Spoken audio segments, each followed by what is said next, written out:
오늘 말씀 제목은 나의 위로가 되는 것이라는 제목으로 같이 말씀의 은혜를 나누도록 하겠습니다. 여러분 가장 안정적이고 튼튼한 건축물 모양이 있는데 그 중에 하나가 무엇일까요? 어떤 모양일까요? 벌집 모양을 우리가 그렇게 흔히 이야기합니다. 여러분 제 뒤에 있는 현수막 무늬가 벌집 모양인 거 아시나요? 그런 의도를 담고 있어요. 가장 튼튼하고 가장 안정적인 교회가 되기를 원하는 그렇게 부흥하기를 원하는 바람으로 이 무늬를 벌집 모양으로 택해봤습니다. 또 하나 의미는 이 벌집 모양의 이 무늬를 보면서 이 저한테는 그런 느낌이 와닿는데 이게 좀 뭔가 이렇게 퍼져 나가는 것 같지 않습니까? 영안이 열려야지 보이는 것들이 있지요.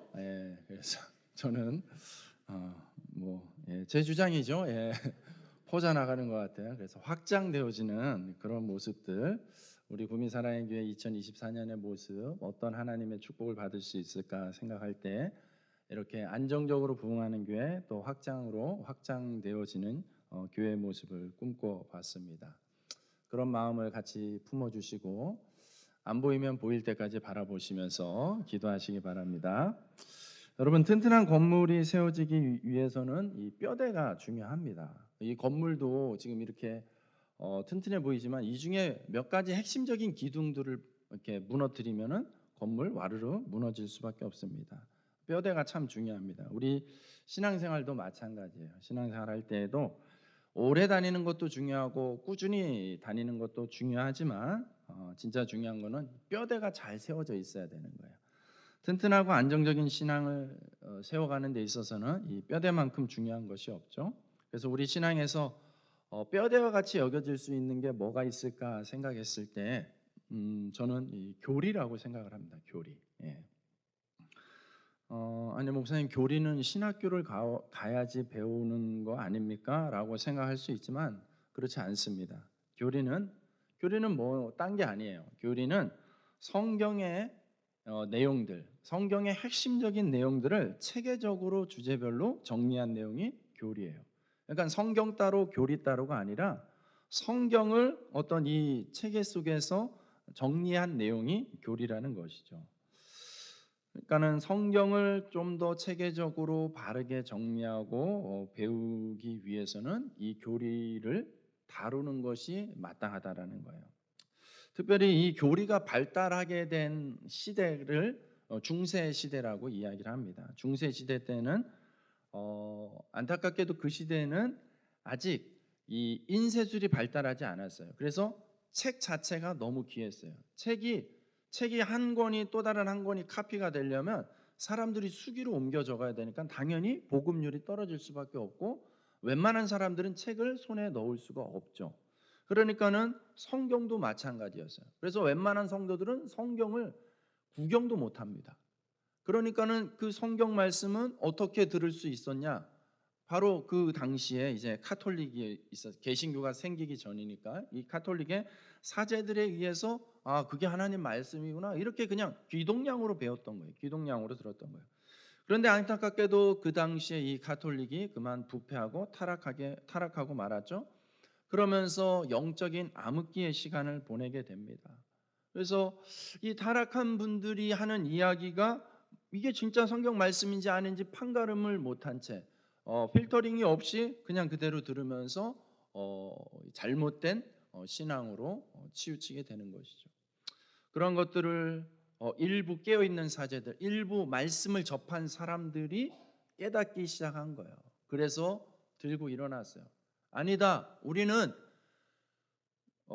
이제 당시 성당이 이제 교회라고 하지만 어쨌든 성당이 하는 이야기가 아닌 말씀이 하는 이야기를 들어야 된다. 하나님 말씀이 기준이 되고 진리가 되어야 된다라고 해서 오직 말씀으로, 오직 하나님으로 돌아가자라는 운동을 일으킨 게 바로 종교 개혁 운동입니다. 뭐 마틴 루터라든지 존 칼빈이라든지 쯔빙글이라든지 이런 유명한 사람들이 있어요. 종교 개혁을 일으켰다라는 대표적인 사람들.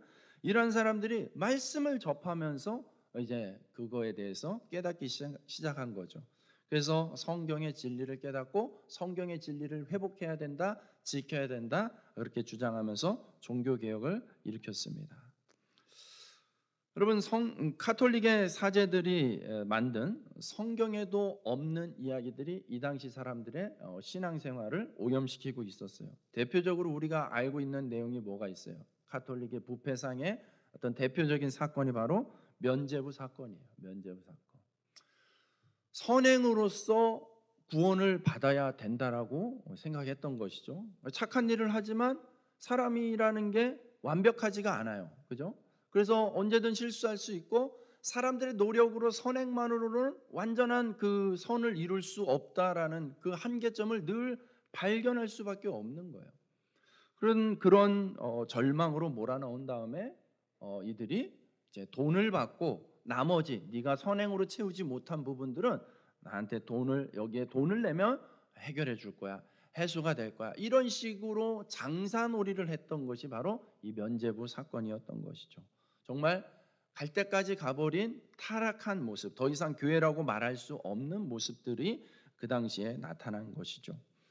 그런 것들을 자각시키면서 깨우면서 참 신앙이 무엇인지 깨닫게 하기 위해서 바로 이 교리를 만들기 시작했어요. 그래서 그 당시 이제 교리는 문답 형태로 책으로 만들어졌습니다. 그래서 요리문답이라고 합니다. 요리문답. 그래서 많은 요리문답이 있어요. 뭐 웨스트민스터 요리문답, 소요리문답이 있고 뭐 여러 가지 요리문답이 있습니다. 이 배경을 모르고 그냥 그 책을 보시면은 기독교식 음식이 있나 보다. 절에 절밥이 있듯이 기독교식 절밥이 있나 보다. 이렇게 오해할 수가 있는데 그 요리가 아니에요. 이 교리를 얘기하는 거예요. 교리를 질문하고 답하는 형식으로 만든 책이 요리문답이에요. 예. 그러니까 이 문답을 통해서 당시의 사람들이 신앙생활을 하면서 궁금해했던 것들, 좀 어려워했던 것들, 그 주제를 던져놓고 거기에 대해서 성경적인 답을 이렇게 찾아가는 것이 이 문답입니다.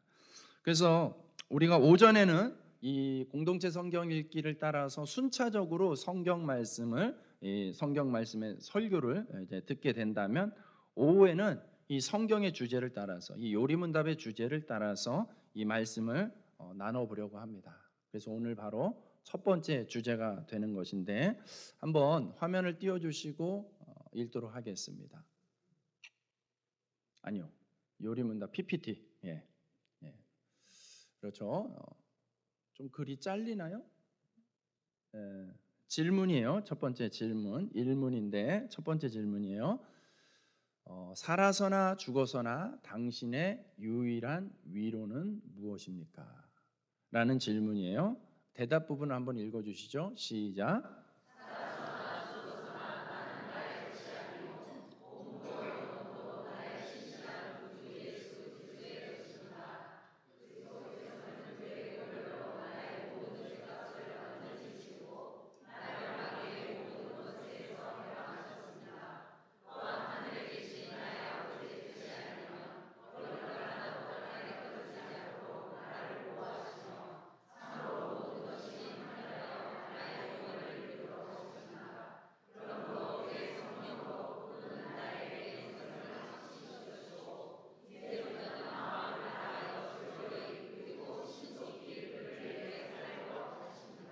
아멘. 네.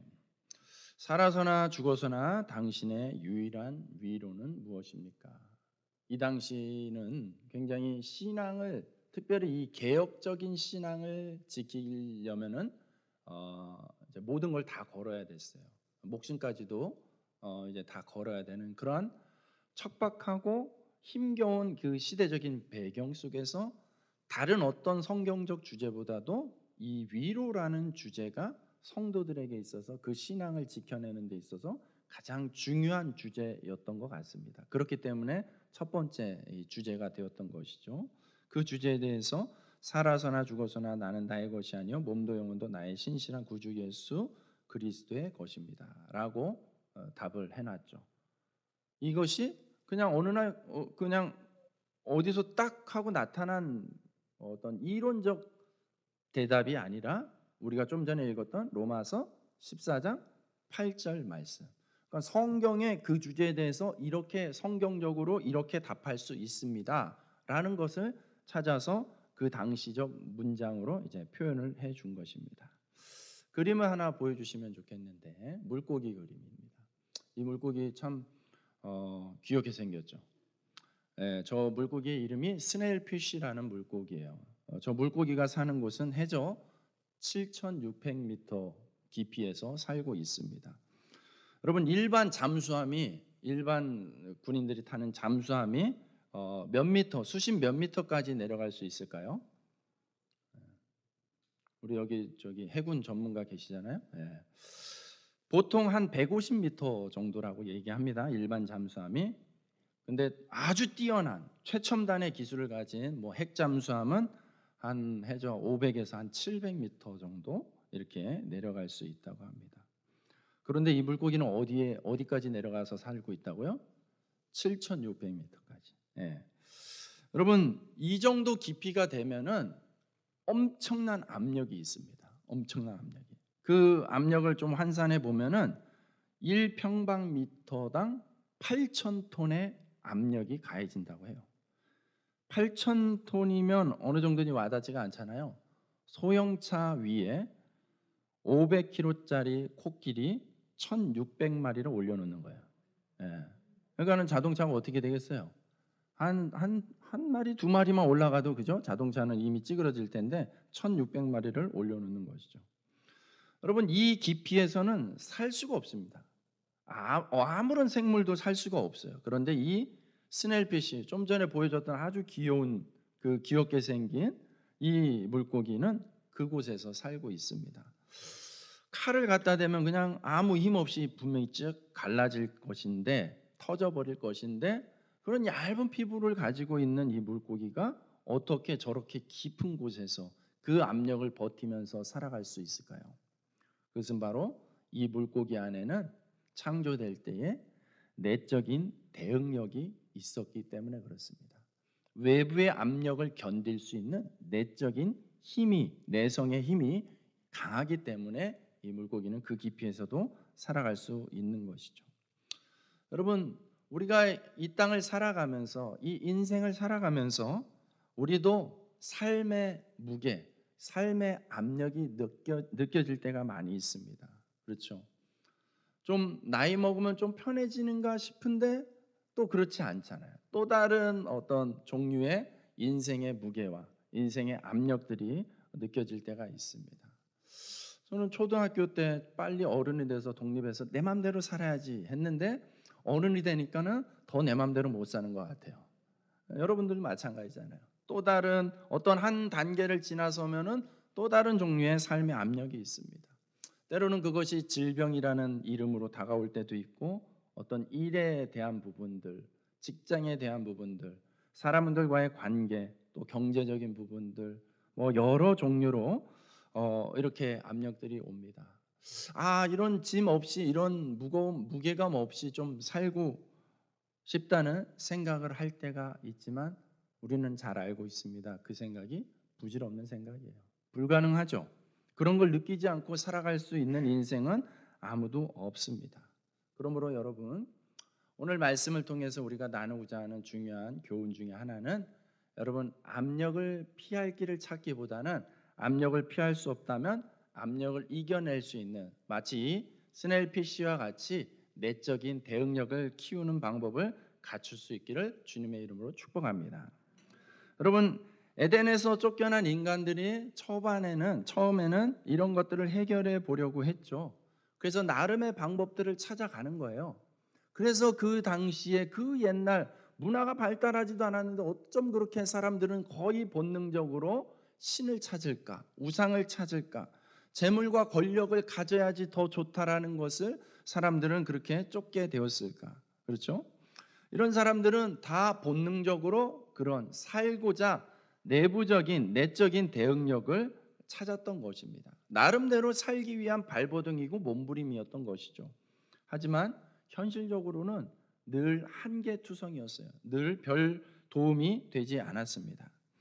여러분 그러므로 우리가 직면하는 가장 심각한 문제 삶의 압력에 으스러지지 않을 수 있는 그 힘을 바르게 찾는 거, 바르게 얻는 것이 참 중요합니다. 오늘 말씀은 우리에게 그렇게 이야기합니다. 살아서나 죽어서나 당신의 유일한 위로는 무엇입니까?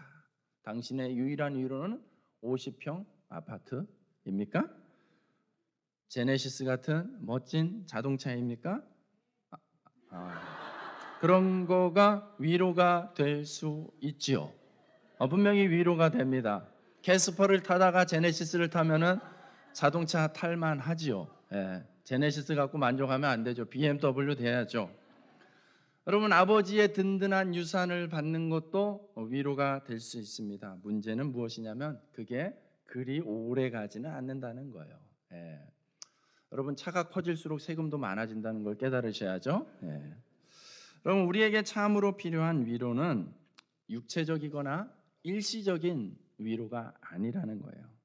진짜 우리가 찾아야 되는, 얻어야 되는 위로는 내적인 대응력이에요. 이 위로라는 말이 영어 단어로 컴포트예요. 컴포트.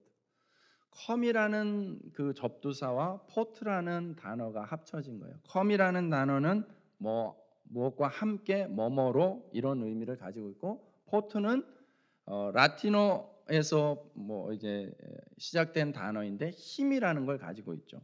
그러니까는 위로라는 것은 힘이 있다는 것입니다. 힘을 가져야 된다라는 거예요. 살아서나 죽어서나 우리의 유일한 위로는 무엇일까? 누가복음 12장에 보면은 형제가 부모로부터 유산을 물려받습니다. 그래서 서로 그 유산을 많이 가지려고 하죠. 그렇지만 그 성경이 이야기하는 것은 소유 가지고 그 물질 가지고는 그렇게 진짜 위로가 되지 않는다는 것이죠. 이어지는 말씀이 바로 어리석은 부자에 대한 이야기예요. 어쩌다 보니까는 부자가 되었어요. 한 해의 수확물이 참 많아졌습니다. 이걸 어떻게 해야 될까 하다가 이거를 위해서 곡간을 새로 지어야겠다. 창고를 새로 지어야겠다. 그래서 이 정도 있으면 이제 먹고 살만하지 마음에 위안을 삼았던 것 같아요. 그런데 어떻게 됩니까? 그 영혼이 그날 밤에 떠나게 되는 것이죠. 떠날 때 아무것도 가져갈 수 없는 그 물질, 수많은 물질, 쌓아놓을 수 있는 그 물질들이 아무런 도움이 되지 않는 거예요. 천국 갈 때 제네시스 타고 가면 좀 좋을지 모르겠습니다만 그럴 수 없다라는 것을 우리가 너무 잘 알고 있죠. 여러분, 그래서 우리가 기억해야 되는 위로는, 참된 위로는 첫 번째로 나는 나의 것이 아니라는 사실입니다. 한번 따라하시겠습니다. 나는 나의 것이 아닙니다. 참 어려운 말이죠.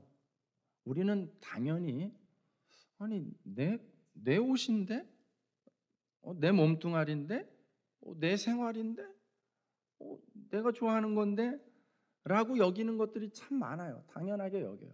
그런데 성경은 자꾸만 우리에게 그렇지 않다라고 이야기해요. 당연히 나는 나의 것이라고 생각하지만 성경은 아니라고 합니다. 자, 두 번째 위로를 따라 하시겠습니다. 나는 그리스도의 것입니다. 동의가 되시나요? 첫 번째는 나는 나의 것이 아니라는 거. 두 번째는 나는 그리스도의 것이라는 거.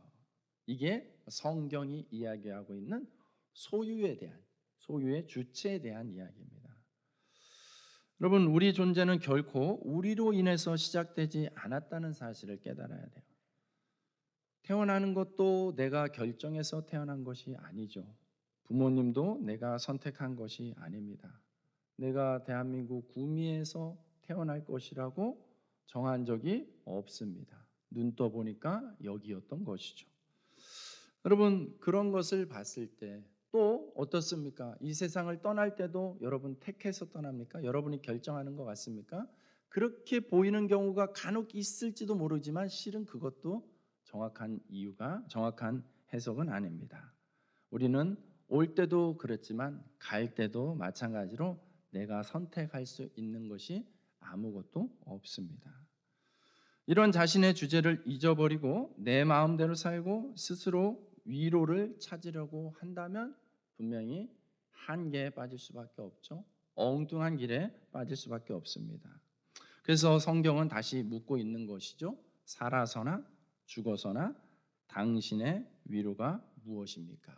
이 질문 앞에 다른 대답을 찾으면, 엉뚱한 대답을 찾으면 엉뚱한 인생을 살아갈 수밖에 없습니다. 결과적으로 삶을 낭비하게 되는 것이죠. 삶이 허무하게 되는 것이죠. 누가복음 12장에 나오는 이 어리석은 부자처럼 내 것이 아닌데 내 것이냐, 영원하지 않은데 영원한 것이냐, 그것을 착각하고 그 물질의 그 재산의 위로를 받으려고 기댔다가는 삶의 압력을 더 이상 견딜 수가 없게 된다는 것입니다. 그러므로 사랑하는 여러분, 참된 위로가 무엇인지를 깨닫기를, 그리고 참된 위로를 붙들고 살아갈 수 있기를 주님의 이름으로 축복합니다. 여러분, 참된 위로가 무엇입니까? 나는 예수 그리스도의 것이라는 것. 그것이 바로 참된 위로가 될 것입니다. 어떻게 내가 예수님 것이 되었을까? 로마서 14장 8절 말씀 한 번 더 같이 읽어보도록 합니다. 시작.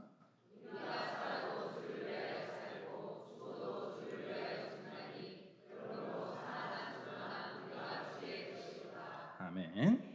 자, 성경이 우리가 창세기부터 보고 있지만 창세기에서부터 전제하고 있는 주제가 이 주제에 대한 성경의 분명한 입장이 무엇입니까? 우리는 원래부터 하나님 것이었어요. 예수님 것이었어요. 그죠? 원래부터. 하지만 그것을 잃어버린 것이죠. 그것을 상실한 게 타락한 인간의 모습인 것이죠. 그래서 누가복음에서는 자꾸 잃어버린 것에 대해서 이야기하잖아요. 그 잃어버린 것에 대한 원주인이 있다. 그 원주인이 잃어버렸으니까 잊고 살자, 포기하고 살자, 모른 척 살자가 아니라 어떻습니까? 끝까지 찾아내잖아요. 어떻게 해서든지. 바로 그게 하나님이 우리를 향해서 가지고 있는 이 구원의 역사라는 거예요. 우리가 흔히 구속사라고 하는 거예요. 성경을 지금 쭉 읽어 나갈 때 이 구속사적인 관점으로 성경이 보여지면은 여러분 그 속에서 하나님 아버지의 마음을 찾을 수가 있는 것이죠.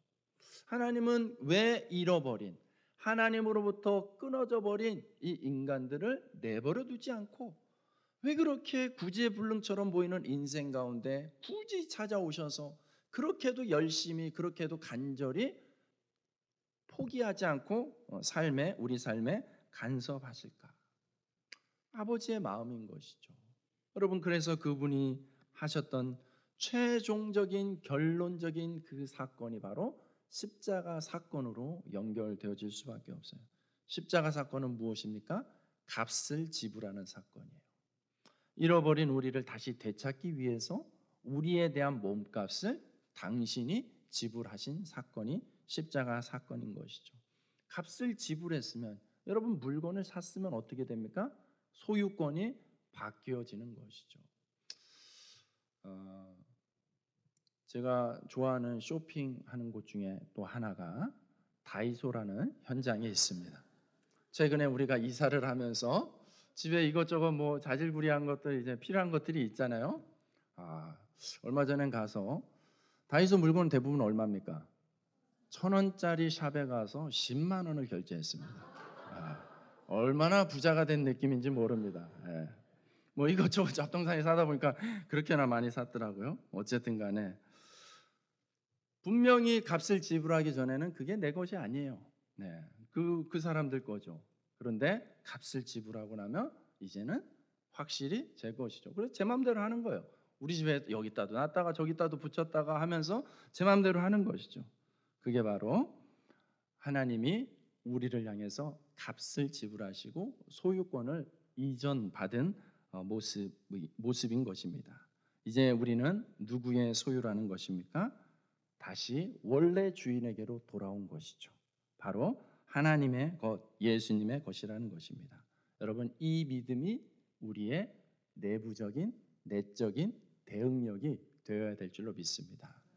사나 죽으나, 여러분 삶 앞에서도 죽음 앞에서도 어떠한 인생의 압력을 만난다 하더라도 여러분 이 믿음이 변치 않으면 여러분이 확실하게 그 압력을 견뎌낼 수가 있습니다. 하지만 이 믿음이 확실하지 않다면 흔들린다면 여러분 압력을 버틸 힘이 안타깝지만 그렇게 오래가지 못하는 것이죠. 여러분 왜 위로가 첫 질문이어야 하겠습니까? 사람에게 가장 필요한 것은 외부적인 압력에 대응할 수 있는 내부적인 힘이 필요하기 때문에 그렇습니다. 앞에서 말씀드렸듯이 여러분 이 중세 시대의 사람들은 선행을 통해서 착한 일을 해야지 천국에 갈 수 있다라고 생각했던 거예요. 그런데 착한 일만으로는 안 된다는 그 한계를 늘 살면서 깨달을 수밖에 없어요. 그러다가 죽어버렸네요. 천국에 간다라는 확신을 갖지 못한 거예요. 그러니 남아있는 가족들이 얼마나 불안해하고 얼마나 안타까워합니까? 그걸 보고 이 사제들이 또 아이디어를 냈네요. 얘들아 천국과 지옥 사이에 연옥이라는 것이 있단다.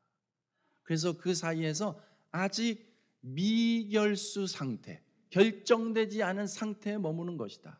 그래서 만약에 너희들이 대신해서 기도를 더하거나 뭐 착한 일을 더하거나 저분들의 이름으로 한다면 기회가 주어질 것이다. 가장 확실한 방법은 뭐니 해도 머니다. 이렇게 된 거죠. 이런 논리예요. 얼마나 그럴듯합니까? 사람들의 불안과 불확신을 해소해 줄 수 있는 눈에 보이는 손에 잡히는 방법을 인간적인 방법으로 찾은 것이죠. 그런 식으로 해서 사람들에게 이제 사람들의 마음을 현혹시켰던 것이죠. 하지만 그 안에는 참된 위로가 될 수 없었던 것입니다.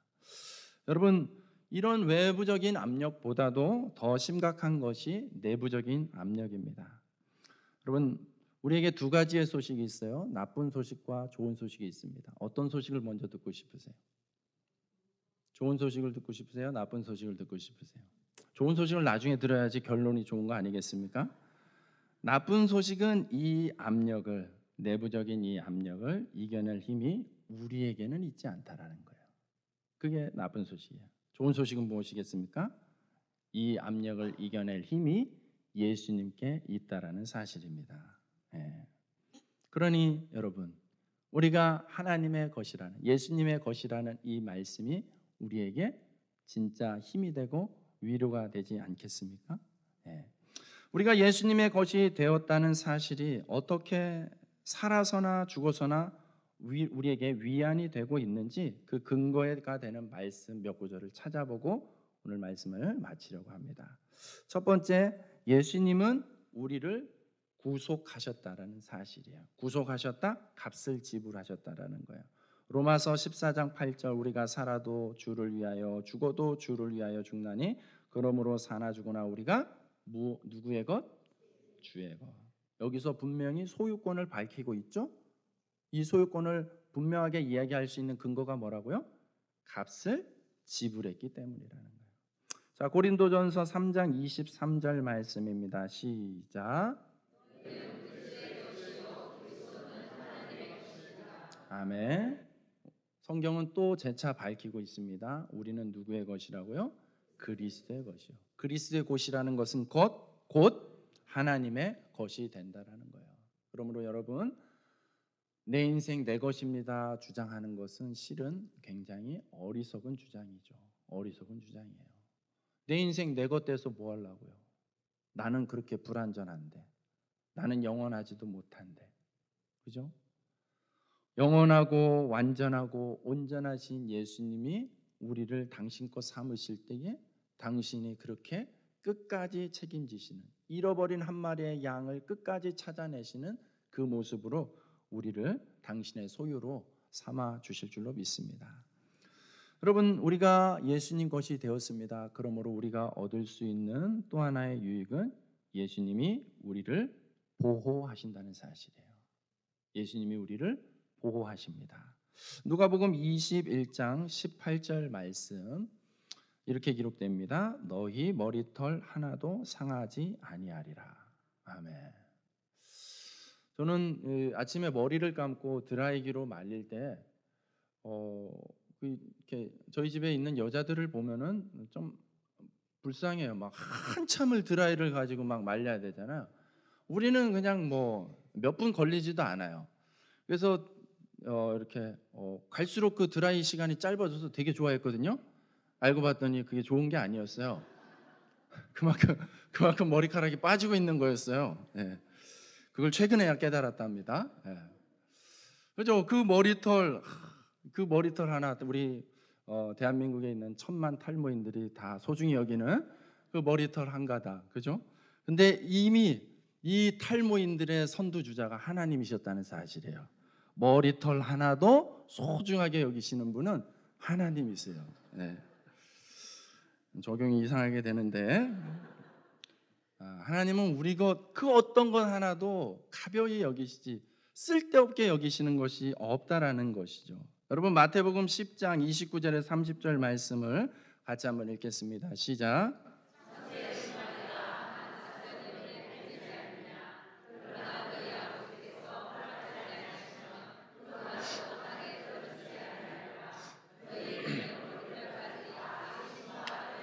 아멘. 네. 아마 탈모인들은 하나님의 수고를 덜어주고 있을 것 같아요. 머리털을 세시느라고 얼마나 고생이 많으신 우리 하나님이신데, 예. 그렇죠. 하나님 왜 이렇게 머리털에 집착하시는지 모르겠지만, 예. 머리털은 사람들이 보통 너무나 그냥 가볍게 여기는 거죠. 머리털 한두 가닥쯤이야, 뭐 있으나 없으나 차이도 나지도 않는 그런 것. 하지만 하나님께는 그렇지 않다는. 하나님께서는 우리의 모든 것, 심지어는 머리털까지도라는 것이죠. 심지어는 머리털까지도 하나도 소홀히 여김이 없으신 분이에요. 그렇게 우리를 소중하게 여기고 그렇게 우리를 보호하신다는 것. 그게 바로 하나님의 소유된 자들이 누리게 되는 축복이고 은혜인 것이죠. 또 요한복음 10장의 말씀을 한 번 더 읽겠습니다. 10장 27절에서 28절입니다. 같이 읽습니다.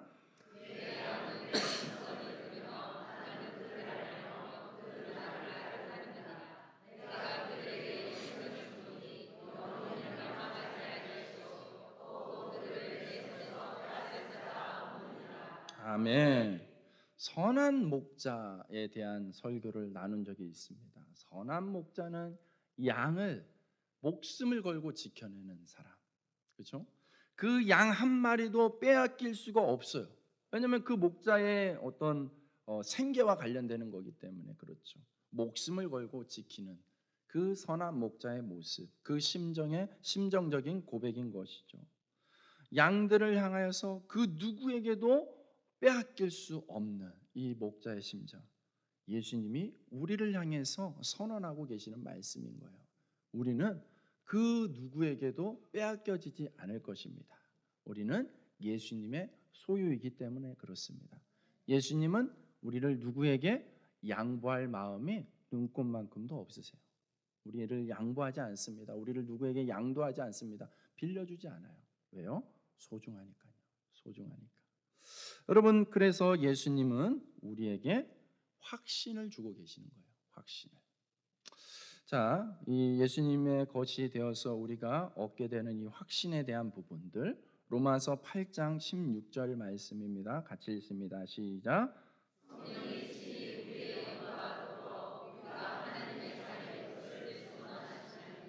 아멘. 네. 여러분, 예수님이 가시고 성령님과 바톤 타치 하셨잖아요.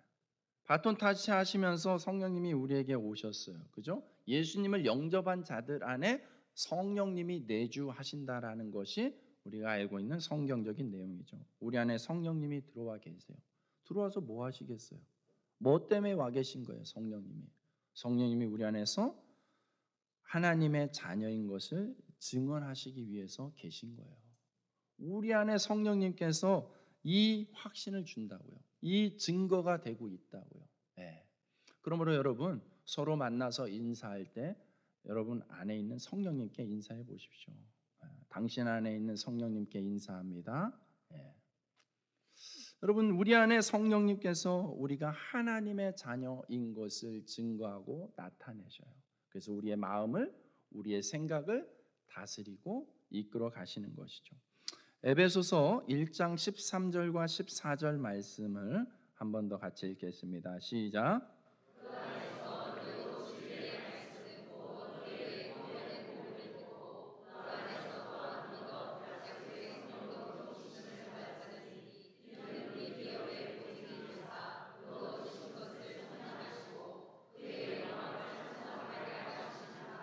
아멘. 예, 성령님께서 우리 기업의 보증이 되사, 그죠?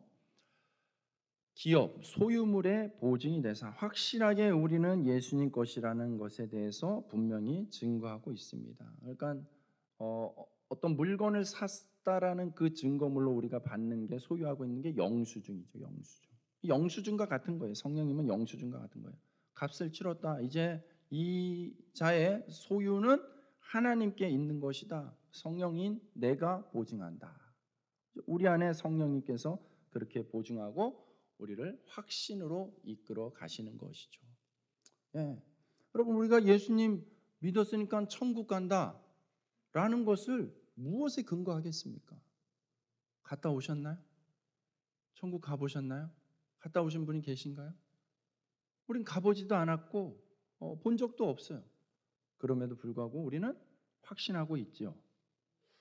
확신이 안 되시는 분은 찾아오시기 바랍니다. 함께 왜 확신이 안 되는지 말씀 한번 찾아봅시다. 예.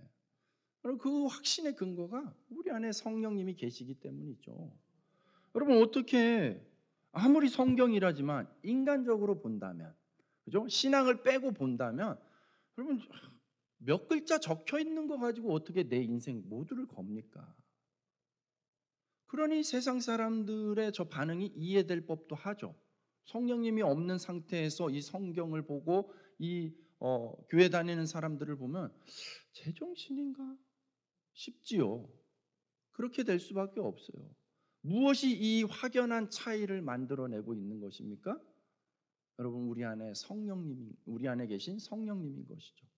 성령님이 우리 안에 계시기 때문에 우리는 확신하며 오늘 이 자리, 졸려 죽겠는데, 죽겠다고 하면 안 되죠. 졸려서 살겠는데 이 자리에 와 계신 거잖아요. 그죠? 버티고 이를 악물고 내가 오늘 말씀 들으리라. 예. 무엇이 여러분들로 하여금 그렇게 이겨내게 하시고 버텨내게 하시고 이 자리까지 오게 하시냐는 거죠. 성령님이 돕고 계시다는 분명한 증거 아니겠습니까? 예. 성령님께서 우리 안에 그런 확신을 주시고 인도해 가신다는 것이죠. 자, 네 번째 마지막입니다. 예수님은 우리에게 삶의 목표를 주십니다. 우리는 예수님이 당신의 소유로 삼으셔서 거기서 끝나는 것이 아니라 그렇기 때문에 우리의 삶의 방향성이 달라지는 것이죠. 그것을 고린도전서 6장 19절에서 20절 말씀으로 같이 한번 읽도록 하겠습니다. 시작.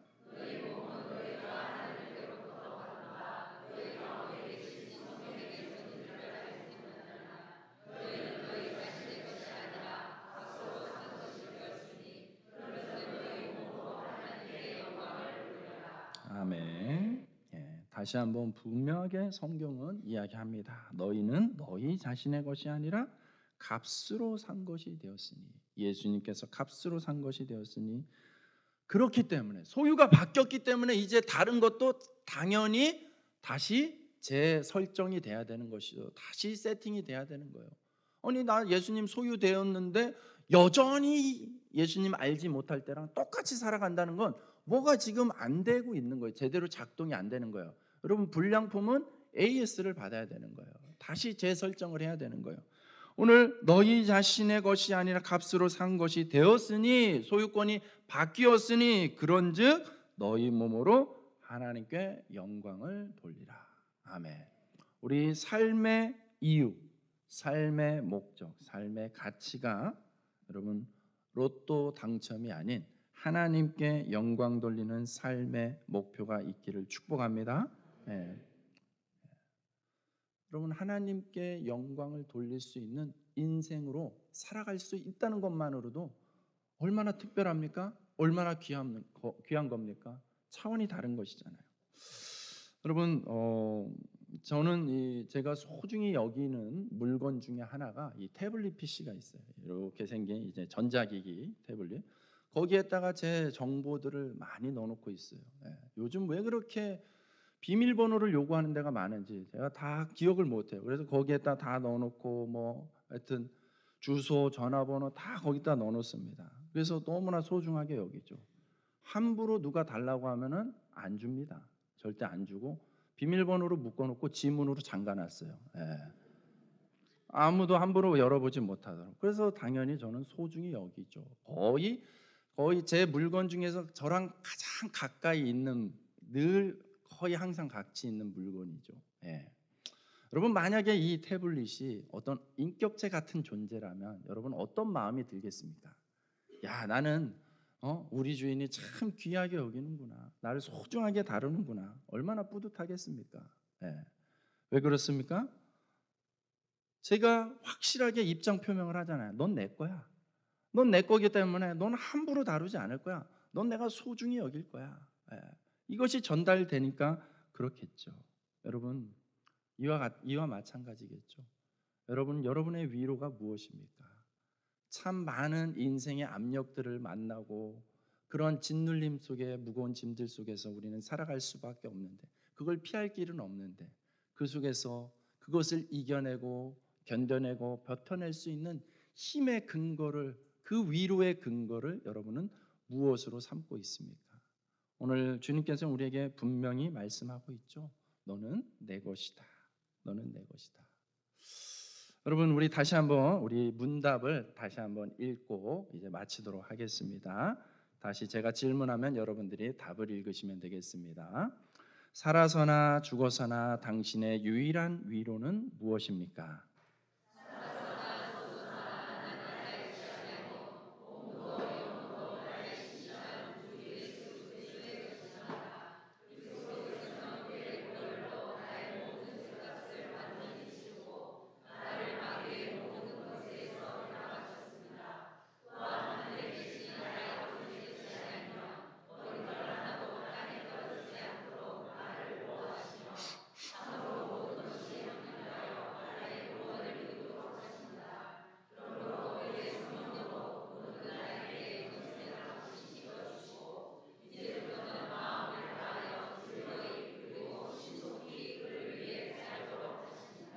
아멘.